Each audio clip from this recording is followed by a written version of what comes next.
Three identical little girls walked into a billionaire's office, handed him a red paper crane, and said, "Mom said you'd understand." He did. And his world unraveled. The morning began like any other for Alexander Weston, CEO of Weston Tech, one of the most powerful and fastest-growing tech corporations in North America. His office, perched high above Manhattan on the 50th floor, gleamed with a minimalistic, modern elegance, glass walls, a pristine white desk, subtle lighting, and an uninterrupted view of the New York skyline. The air smelled faintly of imported Colombian roast and polished wood. He liked his world controlled, clean, and precise. People admired his discipline, feared his mind, and respected his distance. To the world, he was a genius in a tailored suit, a man who had mastered time, risk, and opportunity. But behind all of that brilliance was a fortress carefully built to keep his past where it belonged, in silence. That day, he had just dismissed his assistant with a clipped nod and sat down with his second espresso when something odd happened. The double doors to his office opened quietly, not rushed, not dramatic, but with such calm certainty that it unsettled him before he even looked up. Three little girls walked in. They were no older than 6. Blonde hair, soft waves that caught the morning light. Eyes so blue, they felt almost surreal, like they weren't real children but sketches brought to life. They were dressed in pale-colored summer dresses, their shoes clean but slightly scuffed at the toes, as though they had walked a long way or wandered without being carried. They didn't speak at first. They simply stood there, still and confident, as though this tower, this office, this man, none of it intimidated them. They looked around only once, and then all three turned their gaze to him. Alexander stood up sharply. His instinct, as always, was to take control, to demand answers. But something about the way they looked at him stole the words from his throat. A strange tremor fluttered in his chest. The one in the center, perhaps slightly taller than the other two, walked forward slowly. She reached into her pocket and held out a small red object, carefully folded, delicate yet precise. A paper crane. The moment it touched his palm, something cracked inside him. The little girl tilted her head slightly, studying his face as though trying to make sure he had received the message. Then, in a soft, clear voice, she said, "Mom said you'd understand." For a moment, nothing made sense. The room felt too quiet. The world tilted, just slightly. He stared at the crane in his hand. Red. Perfectly creased. The exact shade, the exact design. His mind flew back 7 years without his permission, to another hand that once made these birds for him. One woman. The only one who had ever folded them the same way. Lillian. Her name hit him like a train. He hadn't spoken it aloud in years. He hadn't let himself think about her, not really. But now, with this red crane burning in his palm and 3 pairs of identical blue eyes watching him like he was supposed to know something, he did. He knew. Deep in his bones. These weren't just children. These were her children. And if he was honest with himself, he already suspected the rest. His fingers tightened around the paper crane. His voice, unused to uncertainty, came out softer than he intended. "Who are you?" he asked, barely recognizing his own tone. One of the girls, maybe the youngest, answered calmly. "We're Emma, Grace, and Sophie." He swallowed. Something in the way she said it made his heart sink. "And your mother?" he managed to say. "She's in the hospital," said the first girl again. She said, "It's important that you talk to her before it's too late." Alexander Weston, who had once refused to believe in anything he couldn't quantify, fate, love, signs, second chances, felt his carefully built reality begin to unravel. The past had not only returned. It had found a way to stand before him in living form, with small shoes and hopeful eyes. And as he looked at those girls, his girls, though he hadn't earned the right to think of them that way yet, he felt, for the first time in years, truly afraid. Not of failure. Not of scandal. Afraid that he might be too late. He couldn't remember how he got to the elevator. The crane was still in his hand, slightly crumpled from how tightly he was holding it. His phone lay forgotten on his desk, and his assistant's voice calling after him blurred into the background. The only thing he saw clearly were the girls, walking quietly behind him through the marble lobby, attracting puzzled looks from staff and passers-by. But no one stopped them. Somehow, everyone sensed something significant was happening, like the air itself had changed. Outside, the city moved in its usual frantic rhythm. Taxis honked. Tourists took photos. People stared into screens as if the world existed only inside their devices. But to Alexander, the noise had receded into a dull hum. The chaos of New York didn't reach him now. His mind had collapsed into a tunnel focused on one thing, Lillian Hart. The name echoed inside him, sharper than memory. He hadn't heard it aloud in 7 years, hadn't dared to think of her for more than a few seconds at a time. Not because he didn't care, but because caring had felt dangerous. Back then, he'd convinced himself that he had no choice. He was building something enormous. He didn't have time for late-night talks about dreams or spontaneous picnics in the park. He didn't need paper birds or whispered wishes under the stars. He needed results, success, control. He had told himself she would move on. And if there was pain when she stood in his apartment doorway for the last time, her hands trembling as she handed him one final crane, he buried it so deep inside that it could never rise again. But now the paper bird was in his palm once more, and the pain had risen like a flood. He looked at the girls in the back seat of the car. They sat quietly, watching the city roll by. Not fidgeting. Not talking. Just present. There was something eerie in their calm, something that reminded him of Lillian, the quiet intensity, the stillness beneath the surface. The smallest one, Sophie, held another crane in her lap. A blue one this time. She traced its folded wings with her fingers gently, like it was alive. He turned back toward the window, suddenly afraid of what he might say if he kept looking at them. How could he ask the questions screaming inside his head? Did they know who he was? Did Lillian tell them? Did they hate him for not being there? And what kind of man was he, that he didn't even know he had daughters, 3 of them? The hospital wasn't far. Just a few minutes uptown, in a quiet corner of the Upper West Side, nestled between stone buildings and shaded trees. It wasn't flashy or new. It was the kind of place someone chose carefully, someone who didn't want attention but needed trust. The car pulled up, and Emma, the oldest, or at least the most composed, reached for the door handle without waiting for him. The others followed, moving with that same silent understanding that had unnerved him from the start. Inside, the walls were white and still, the lights soft. A nurse greeted them, her eyes flicking with recognition when she saw the girls. Without asking, she said, "Room 216, and nodded toward the elevator. Alexander followed blindly, his chest tightening with every step. Outside the room, he paused. His hand hovered over the door handle, but he couldn't bring himself to push it yet. He glanced at the girls. Grace looked up at him and gave the smallest of nods, not exactly encouraging, just confirming that this moment was real. He stepped inside. The room was dim. A vase of dying lilies sat on the window ledge. The 4 beeped softly in the background. And there she was. Lillian. Her hair was shorter now, her skin paler, but it was her. The curve of her cheek, the way her fingers rested lightly on the blanket, the tilt of her head even in sleep, it all rushed back to him. It was unbearable, this collision between memory and reality.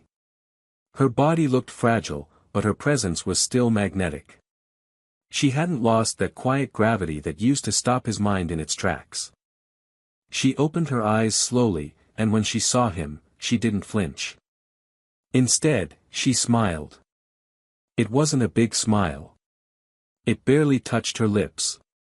But it hit him harder than any accusation could have. I was starting to think the crane wouldn't make it, she whispered, her voice barely above air. He tried to answer, but his throat had locked. He looked down at the red paper crane still in his hand and then back at her. Her eyes followed the movement, and for a second, they sparkled, not with triumph, not even relief, but something deeper. Something almost like forgiveness. I didn't know, he said at last, his voice breaking in the middle. I know, she replied. He pulled the chair closer and sat down.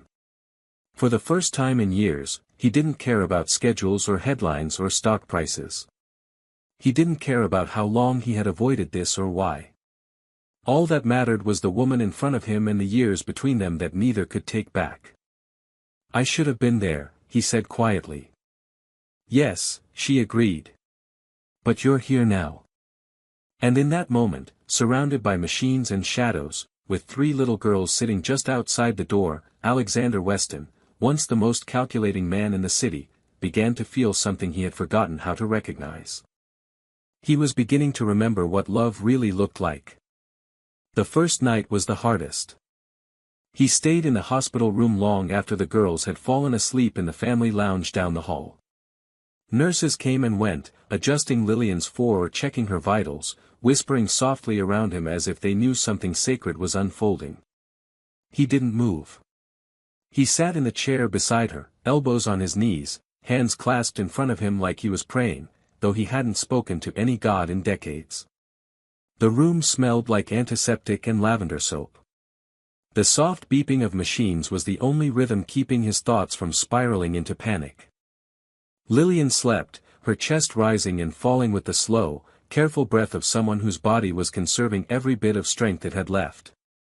Occasionally, her lips would twitch, or her brow would furrow, like her dreams were heavier than her frame could carry. He couldn't stop watching her. Every moment felt like a gift he didn't deserve.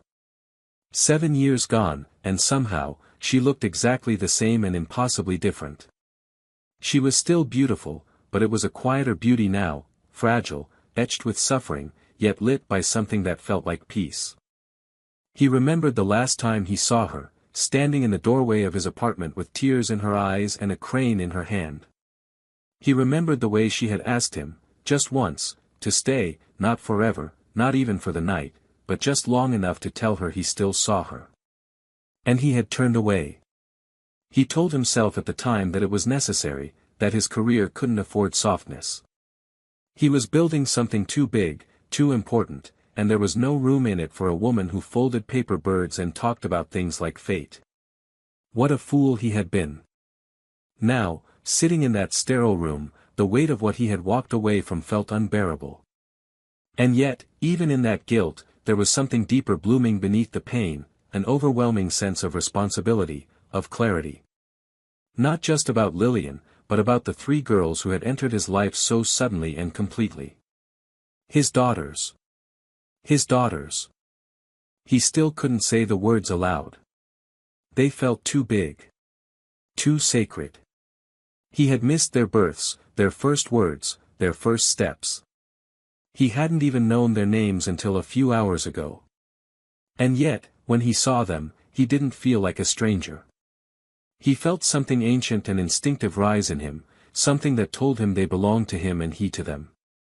That somehow, even in his absence, something inside him had been waiting for them all along. Lillian stirred.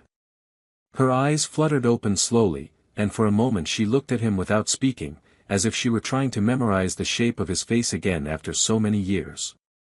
He shifted closer, afraid to break the moment. "You haven't changed much," she said, her voice rough from sleep but laced with a soft, almost amused sadness. "Still stubborn. Still quiet when it matters." He let out a shaky breath. "You should have told me." Her eyes didn't leave his. "I wanted to. So many times.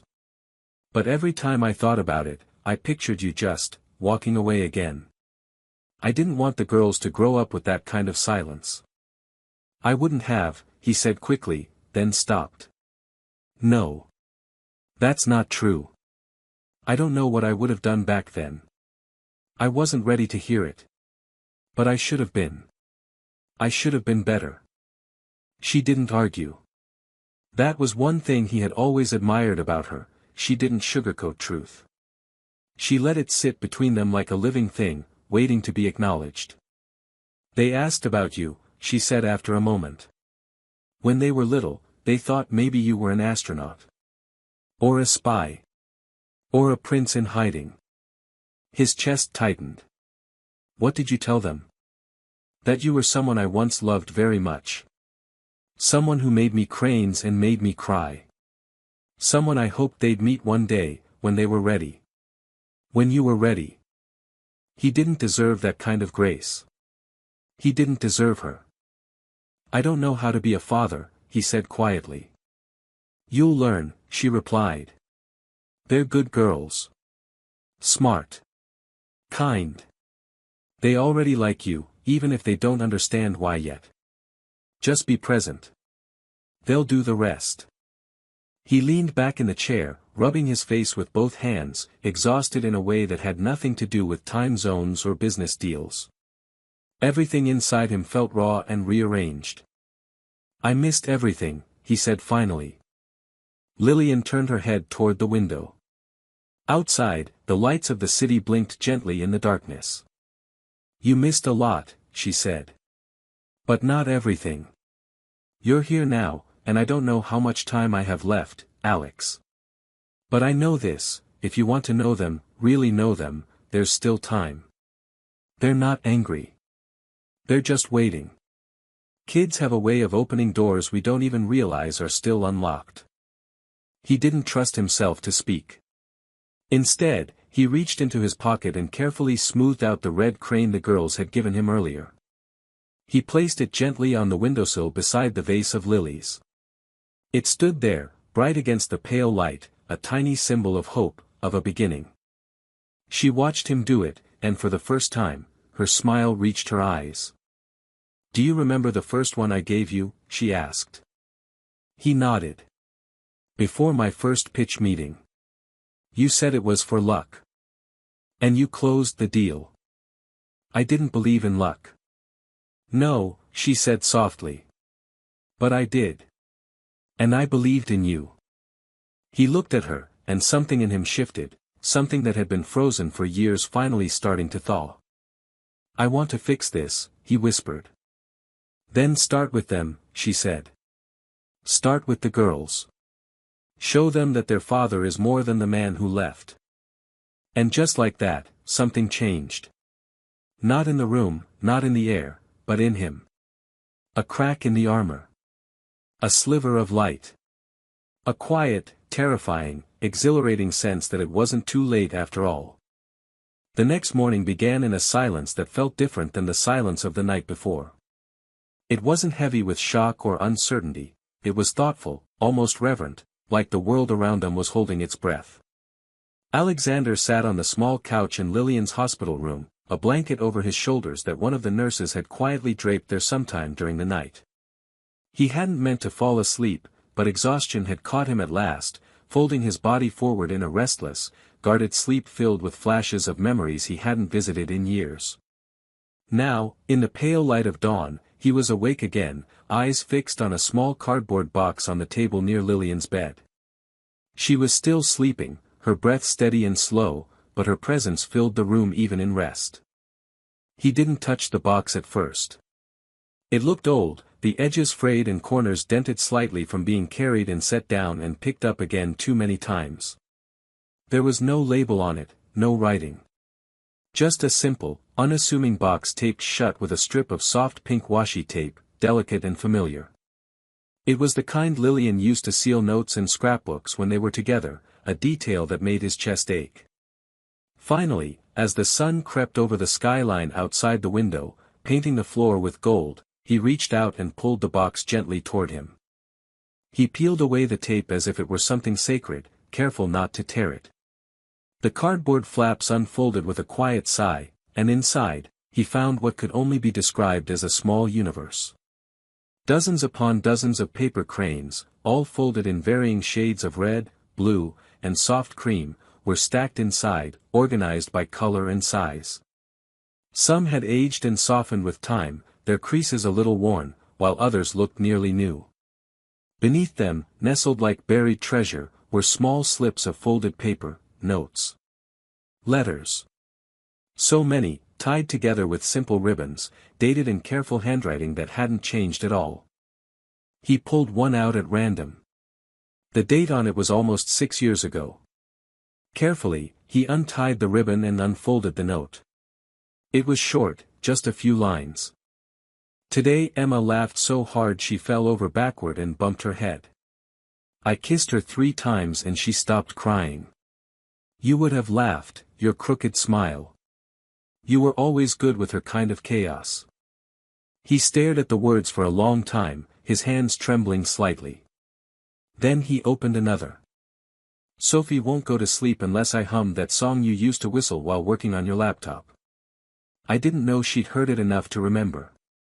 I don't even know what it's called. She just says it makes her feel like the stars are close. And another. Grace asked me today why she doesn't have a dad like other kids at school. I told her she has one, she just hasn't met him yet.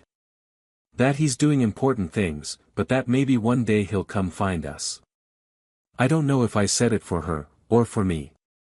Each letter felt like a thread weaving a tapestry he had never seen, yet had been a part of all along. He was a ghost in their lives, but not a villain. Lillian had never painted him in bitterness. She had spoken of him gently, even in his absence. There was grief in the words, yes, and longing, but there was also grace, an impossible, humbling grace he hadn't earned and might never fully deserve. He wasn't sure how long he sat there reading, pulling letter after letter from the box, each one a piece of a life he had never lived but now desperately wanted to understand. There were entries about birthday parties with handmade cakes, about illnesses and bad dreams and favorite bedtime stories. There were sketches in the margins, Grace's first drawing of a tree, Emma's lopsided cat, Sophie's attempt at writing her name. He found a photo tucked between 2 of the cranes, blurry, candid, clearly taken from a distance. The 3 girls sitting on a blanket in the park, a picnic basket beside them, Lillian's hand reaching toward them from off-camera. It was a perfect moment of ordinary beauty. When he looked up, Lillian was awake. She was watching him quietly, her expression unreadable, but her eyes were wet. I didn't mean for you to find that so soon, she said softly, her voice hoarse but steady. But maybe it's better you did. I had no idea, he said, and it was all he could manage. It felt pathetic, but it was the truth. I didn't know you were writing to me all these years. That you were still, thinking of me. I wasn't writing to you, she replied. I was writing for them. And maybe a little for myself. I didn't know if you'd ever come back. But I wanted them to have a record of how much they were loved. How much you were part of them, even if you weren't here. His hands tightened around the letters. He had read so many things in his life, contracts, business proposals, legal documents, but none of them had ever felt like this. None had ever made his chest feel too full to breathe. I don't know how to make up for all of this, he whispered. You can't, she said, without malice. You can't rewrite the past, Alex. But you can choose what you do with the present. You can show them who you are now. That matters more than you think. I want to, he said. More than anything. She smiled faintly, a flicker of the woman he used to know shining through the lines fatigue had drawn across her face. Then start with a story. Tonight. Tell them one about you. Not the CEO. Not the man who lives in glass towers. The boy who learned how to fold a crane because he was trying to impress a girl. He laughed, quietly, the sound unfamiliar in this setting, but not unwelcome. And for the first time, he saw a future, blurry and distant, but real. A future where he could sit at a table with 3 little girls and fold paper cranes with clumsy fingers and tell stories that had nothing to do with money or markets. That night, when the girls came to visit again, he didn't sit stiffly in the corner like he had before. Instead, he sat cross-legged on the floor with them, a paper square in hand, and said, "Let me show you something your mom taught me a long time ago." And as his fingers folded the paper slowly, awkwardly, the girls leaned in, their eyes wide, and a new chapter of their lives quietly began, one made not of apologies, but of presence. The following days passed in a strange rhythm that Alexander had never experienced before. It was nothing like the precision and intensity of boardrooms or investor meetings, where every second was calculated, every word rehearsed, and outcomes were tracked like stock values. This was something entirely different, messier, slower, quieter, but deeper in a way that unsettled and steadied him all at once. He began spending more time at the hospital, arriving early in the mornings before the nurses had changed shifts and leaving only when the girls' eyelids began to flutter with sleep. His phone rang less and less as the hours went by, and eventually, he stopped looking at it altogether. At some point, without announcing it to anyone, he had told his assistant to cancel his upcoming meetings, postpone his travel plans, and pause his role at Weston Tech, whatever that meant in a world where CEOs were expected to exist in 24-hour cycles. The truth was, he didn't care. He didn't want to be the man whose name appeared in headlines anymore. He wanted to be someone whose name meant something at home. Each day brought small, sacred moments, firsts that shouldn't have felt like firsts, but somehow did. He learned how Emma liked her apple slices with the skin peeled off because it's softer that way, and how Grace insisted on carrying her own bag even though it was too big for her shoulders, because I'm the big sister. Sophie, the quietest of the three, had the strongest opinions when she did speak, and he quickly realized she was the most like Lillian, observant, stubborn in the gentlest way, and frighteningly intuitive. She seemed to watch him not just with her eyes, but with something else, something that weighed his intentions. He wanted to earn her trust, not with gifts or promises, but with time. Time he should have given from the beginning. Lillian was still weak, her body ravaged by the slow, unforgiving illness that had taken so much from her, but she never complained. She rested more during the day, her strength waning, and Alexander took over the space that had always been hers, reading to the girls, packing snacks, asking the nurses questions with growing urgency and knowledge. He stopped dressing like a mogul. His sharp suits gave way to soft sweaters and rolled-up sleeves.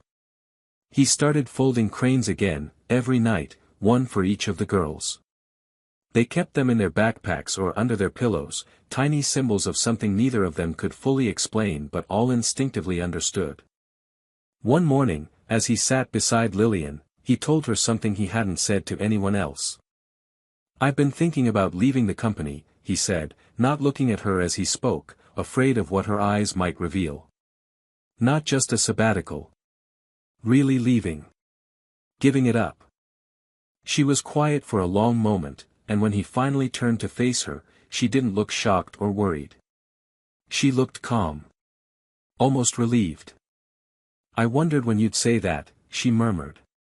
"I'm not surprised." "You're not?" "No. Because this version of you, the one I'm looking at right now, isn't built for boardrooms anymore. You've changed. I don't know if that's good or bad." "It's real," she said. "And it's what they need. It's what you need, too." He let the silence sit between them for a while. Outside the window, spring had started to make itself known. The trees on the avenue were budding with tentative green, and the sky was the kind of blue that made everything underneath it feel more possible. "I missed so much," he said quietly. "Yes," she agreed. "But now you have a choice. You can either spend your time regretting the past or spend it building something now." That night, he made his choice. He sat the girls down after dinner, all three of them crowded onto the small pull-out sofa in the hospital's family room, legs tucked under them, their attention bouncing between curiosity and excitement. He didn't use a whiteboard or a slideshow. He didn't explain it like a press conference. He just told them a story, his story. He told them about a boy who was so afraid of failure that he built walls instead of bridges. A boy who chased success until he forgot why he wanted it in the first place. And then he told them how that boy met a girl who folded paper cranes and laughed at his need to be perfect. A girl who taught him how to breathe. And how, when he left her, he thought he had made the smart choice. But years later, 3 little girls walked into his office carrying a red crane and changed everything. They listened, wide-eyed, their heads tilted at the same identical angle that made his chest ache with how much of her lived in them. And when he finished, Sophie climbed into his lap without saying a word and curled into him like she had been doing it her whole life. Later that week, he wrote an official letter of resignation. The board didn't understand. Investors panicked. Headlines speculated. Tech titan walks away from empire. But Alexander didn't read any of them. He was too busy walking Sophie to her preschool classroom for the first time, holding Emma's hand through her fear of losing her first tooth, and helping Grace memorize lines for a school play. He wasn't just trying to be part of their lives now. He was trying to build one with them. And every evening, when he returned to the hospital to sit with Lillian, he folded a new crane, handed it to her, and said, "Today I got it a little more right." And she would smile, tuck it into the growing pile on her nightstand, and whisper, one at a time. April arrived with a kind of deceptive beauty that made the waiting harder. The sky turned brighter, the air softer, and Central Park slowly turned green again, as though nothing in the world could go wrong beneath such a gentle season. But inside the hospital, beneath the warm sunlight filtering through half-open blinds, Lillian was getting worse. At first, the signs were subtle. She grew tired more easily, her words sometimes trailed off mid-sentence, and her appetite, already fragile, all but disappeared. She smiled for the girls, made jokes for Alexander, but when she thought no one was watching, her shoulders slumped and her breathing slowed as if each movement required calculation and restraint. The light in her eyes dimmed slightly every day. Alexander saw it all. He tried not to show it, but the change in him was immediate. He began reading medical journals late at night, consulting with specialists on other continents, funding private research programs at a rate that made his former financial advisors uneasy. He no longer thought in terms of budgets or forecasts. He thought in hours. In minutes. In moments he hadn't had and ones he might still be able to save.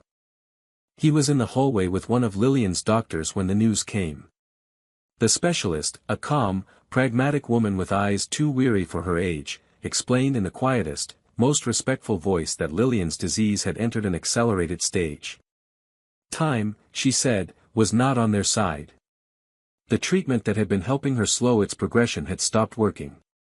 They could try stronger medication, but it came with severe side effects. One option remained, a rare stem cell-based therapy undergoing clinical trials abroad, available only to patients with a close genetic match willing to donate. The science was new, experimental, but it had shown signs of promise in a handful of cases. The catch was clear, it would require a donor, and the only likely candidates were immediate blood relatives. When Alexander returned to Lillian's room, he didn't speak of it right away. She was asleep, the soft rise and fall of her chest shallow but steady. Her skin looked nearly translucent against the pillow, and yet, even in this state, she radiated that same quiet strength. The same unspoken grace that had always drawn him in without effort. He sat beside her for a long time, one hand wrapped around hers, the other resting on the paper crane he had brought that day. It was yellow. A color she once told him reminded her of morning hope. The next day, he had the girls tested. He didn't explain the full details to them, how could he? They were only 6, still wrapping their heads around the idea of hospitals and illness and what it meant when their mother slept for most of the day. But he spoke gently, honestly, sitting cross-legged on the rug with them while cartoons played quietly in the background. He said the doctors needed to see if their blood could help their mom feel better. That it would mean a little poke, maybe a small test. Emma asked first, "Will it hurt?" and Alexander said, "A little. But it's for something really important." Grace, always the quiet listener, simply nodded, while Sophie took his hand and said, "If it helps her stay longer, then okay." When the results came back, he felt something he hadn't allowed himself to feel in weeks, hope. Grace was a perfect match. A miracle, the doctor said. In cases like these, it was extremely rare to find such compatibility, even among family. But somehow, Grace's markers aligned perfectly with what they needed. What followed was one of the hardest conversations of his life. He and Lillian sat together in her room, sunlight pouring in, and he told her everything. Her first instinct was to say no. She couldn't imagine her daughter undergoing a procedure for her sake. The risk was low, the doctors had explained, but it was still invasive. Still frightening. Still unknown. She gripped Alexander's hand with what strength she had and said, "She's too young. She shouldn't have to be brave for me." But Alexander, gently and with tears in his eyes, said something she hadn't expected. "She's already brave. All three of them are. And this isn't just about survival anymore. It's about giving them more time with you, memories that they'll carry longer than the stories I tell them. I think Grace understands more than either of us expected." They waited a full day before speaking to Grace again. This time, both parents together. They spoke slowly, carefully, not hiding the seriousness but not overburdening her with fear. And Grace, after listening silently, climbed up on the bed beside her mother and said, "If it gives you more good days, then I want to do it." The hospital moved quickly after that. Alexander flew in a specialist team from Europe. They converted one of the unused hospital suites into a makeshift recovery space just for Grace, decorating it with her favorite books and soft pillows and a window that looked out over the river. He stayed with her through every test, every explanation, every blood draw. He learned how to braid her hair the way she liked it and brought her small surprises, colored pencils, a stuffed lion, a pink paper crane he folded on his own. He'd never folded pink before, but she loved it. The procedure happened in the third week of April. The doctors didn't sugarcoat the anxiety, they explained the risks, prepared for complications. But everything went smoothly. Grace was strong. She bounced back quicker than expected, demanding cookies and orange juice before the nurses even finished disconnecting the final tubes. Alexander wept in the hallway afterward, not because something had gone wrong, but because for the first time in what felt like forever, something had gone right. Lillian's recovery was slower. The infusion was just the beginning. Her immune system needed time to adjust, and her body was still weak. But within days, the changes were visible. Her eyes grew clearer. Her appetite returned in small but meaningful ways. She could sit up without assistance. Then she could walk across the room with Alexander's arm beneath hers. The nurses began calling her the miracle patient, and while Alexander hated the word, it sounded too much like luck and not enough like choice, he understood what they meant.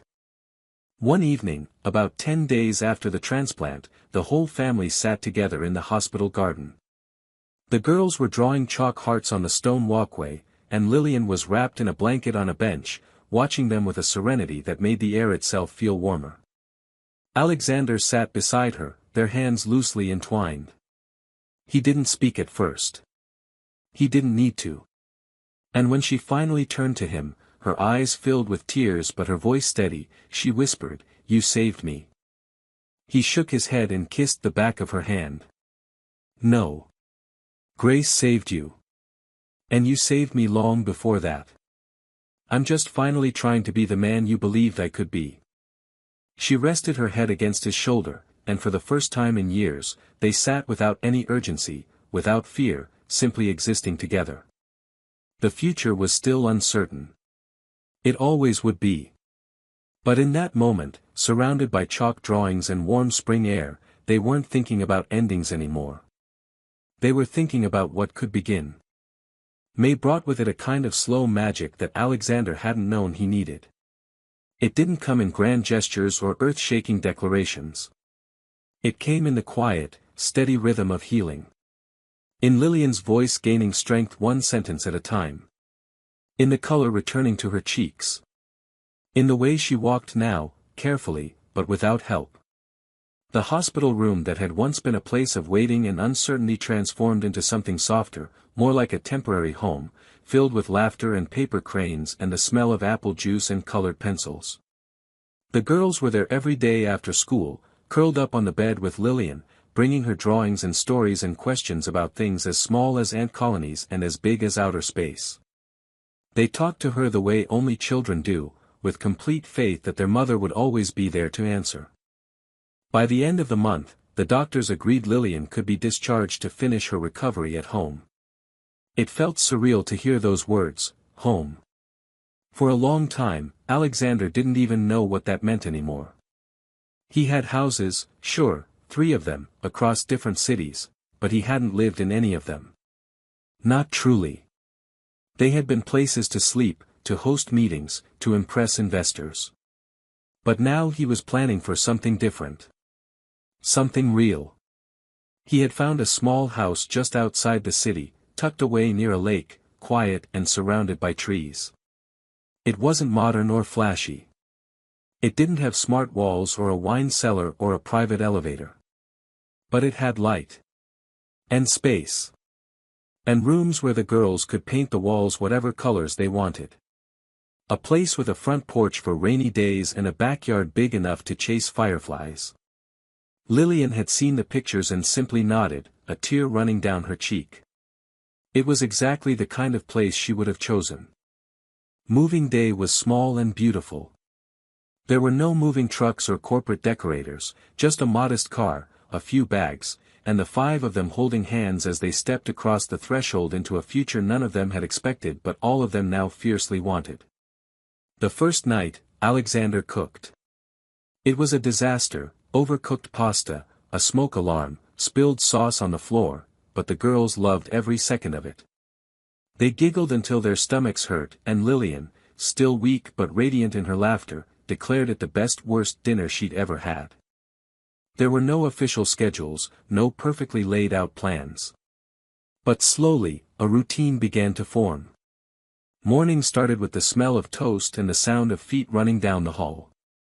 Alexander learned to pack lunches. He drove them to school, one arm out the window, the other adjusting the rearview mirror to catch their faces. Lillian rested more at first, but as her strength returned, she joined him in small moments, brushing Emma's hair, helping Grace with homework, sitting with Sophie in the garden as she tried to count butterflies. Alexander didn't return to the tech world. Not even in whispers. He didn't host Zoom calls from the kitchen or sneak away to answer emails in the middle of bedtime stories. His old life, so precise, so performative, felt 1,000 years away. Occasionally, someone from Weston Tech would reach out. A board member asking if he wanted to stay on in an advisory role, or a reporter requesting an interview about his sabbatical. He ignored all of it. What he was doing now mattered more than anything he'd ever built with stock or code. One afternoon, he found Lillian in the backyard, sitting barefoot in the grass with a sketchbook in her lap and a cup of tea in her hand. She was drawing the girls. From memory. From motion. From the heart. The lines were loose and soft, alive with movement, and when she looked up at him, he saw that she was drawing again not just with her hands, but with her whole soul. That light was back, the one he had fallen in love with years ago, the one he had walked away from but never forgotten. He sat beside her and didn't say anything for a long time. Just listened to the wind in the trees, the distant laughter of the girls building a fort out of branches, and the heartbeat of a life he never thought he would be allowed to have. Later that evening, Lillian joined him on the porch. She brought out a small jar filled with folded cranes, different sizes, different colors, some crisp and perfect, others rumpled and obviously made by tiny hands. She set the jar on the table between them and said, "I told them every crane is a wish." So they started folding them too. He smiled, picking one up. It was pale blue, folded unevenly, but still beautiful. "What are they wishing for?" "Everything," she said. "Long summers. Nighttime stories. That their dad never stops folding cranes." He looked out at the lake, the reflection of the moon floating quietly across the surface, and something in his chest relaxed for the first time in years. He didn't feel like a man rebuilding his life anymore. He felt like a man living it. That night, after the girls were tucked in and the house had fallen into a peaceful hush, he sat alone in the kitchen with a piece of red paper and folded a crane by memory. He placed it next to the others, but not in the jar. He left it on the windowsill, where the morning sun would touch it first. A silent promise. A reminder. This wasn't luck. This was love, lived on purpose. This was healing, earned one moment at a time. A full year passed, though it didn't feel like 12 months had gone by. It felt like something else entirely, like time had taken on a different texture.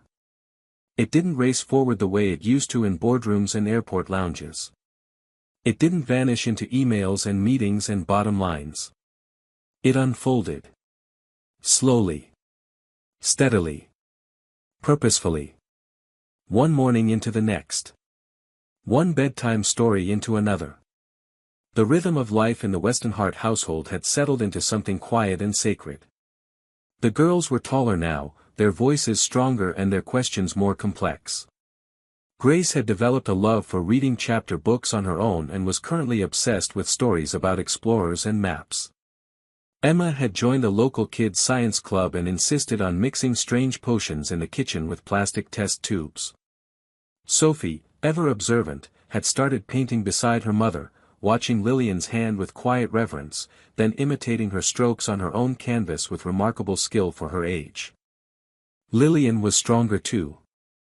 Her health had stabilized far beyond what doctors had predicted. There were still follow-ups, regular tests, and careful monitoring, but she was no longer a patient. She was a mother again. A partner. A woman who could walk through her garden barefoot at sunrise with a coffee in hand and a sketchbook tucked under her arm. Her laughter had become a common sound in the house, and her presence no longer carried the weight of fear. It carried warmth. Presence. Continuity. Alexander had changed most of all. People in town now knew him simply as Alex. Not Mr. Weston. Not the CEO. Just the man who picked up his daughters from school and volunteered to help build birdhouses for the local nature reserve. He no longer wore suits. He no longer talked about acquisitions. He had taken up woodworking, not because he was good at it, but because it allowed him to make things with his hands instead of a keyboard. He made a bookshelf for Grace, a toy chest for Sophie, and a dollhouse for Emma that took him 2 months but became her most treasured possession. He was the man who read out loud at bedtime, who fixed squeaky doors, who sometimes burned breakfast but always served it with a smile. One evening in early June, as twilight softened the sky, Lillian gathered the family in the yard. The air was thick with the scent of blooming lilacs, and the girls had just returned from picking wildflowers along the edge of the lake. They were barefoot and sun-kissed, streaked with dirt and happiness, their arms full of color. Lillian held a large box in her hands, wrapped in fabric instead of paper, and inside it were 100 paper cranes. Each folded by the family over the course of the year, some tiny and fragile, others large and creased with pride. They were every color imaginable, every kind of fold, the careful, the imperfect, the experimental. Each one had a date, a name, or a memory scribbled inside its wing. It wasn't something they had planned. It had just happened. One at a time, one day at a time. "We're going to send them," Lillian said softly, looking around at her family. "Every wish. Every moment. Every lesson we learned." She had prepared a small floating lantern for each crane, light, biodegradable, carefully tied with fishing wire to make sure the cranes would stay safe and upright. Alexander helped light the lanterns, and the girls placed the cranes one by one, whispering things as they did. Some were prayers. Some were secrets. Some were just giggles. Then they carried the lanterns to the edge of the water. The sky was dark enough now to reflect the stars, and the lake was still. They released the cranes together, watching as they drifted out slowly, a trail of soft light and hope moving away from the shore. It wasn't just beautiful. It was profound. It was a letting go, not of the past, but of the pain that once came with it. A celebration of how far they had come. of what they had chosen to build together. After the last crane had floated far enough that its light was only a flicker, Grace turned to Alexander and asked the question he hadn't expected. "Do you ever miss your company?" He looked down at her, this girl who had once saved her mother's life, who had quietly become the heartbeat of their new world, and smiled. "I used to think Weston Tech was the most important thing I would ever build," he said. "But then I met you. And now I know better." Lillian took his hand. Emma leaned against his side. Sophie hugged his arm and closed her eyes, breathing deeply like she was memorizing the moment. They stood like that for a long while, saying nothing, watching the water glow with the last of the lanterns, surrounded by the silence of things finally set right. Inside the house, above the fireplace, there was a new shelf, simple, hand-carved, slightly uneven. On it stood just one object. A single red paper crane, carefully protected in a glass dome. The one that started everything. The one that had walked back into his life held in the tiny hand of a girl he didn't yet know was his daughter. Below the crane, engraved into a small wooden plaque, were 4 words. "She said you'd understand." And now, he did. Completely. This story, at its core, is not about regret, it's about redemption. It's about how time lost can never be reclaimed, but meaning can still be made in the time we have left. What makes the ending powerful is its quietness. There's no grand finale, no cinematic explosion of drama. Instead, there is something much rarer, peace earned slowly, love rebuilt carefully, and healing that doesn't erase the scars but honors them. The red paper crane becomes more than a symbol. It's a message across years, a reminder that some love doesn't disappear, it waits, quietly, patiently, until we are ready to return to it. Alexander's transformation isn't about abandoning success. It's about redefining it. He doesn't lose his identity, he reclaims a truer one. What I love most is that this story doesn't offer a fantasy escape. It offers a possible reality. It dares to suggest that people can change, that second chances don't always come wrapped in perfection, and that the softest victories, like a little girl's forgiveness or a quiet family dinner, are often the most profound. It doesn't ask if we can go back. It asks something braver. What will you do with the time you have now?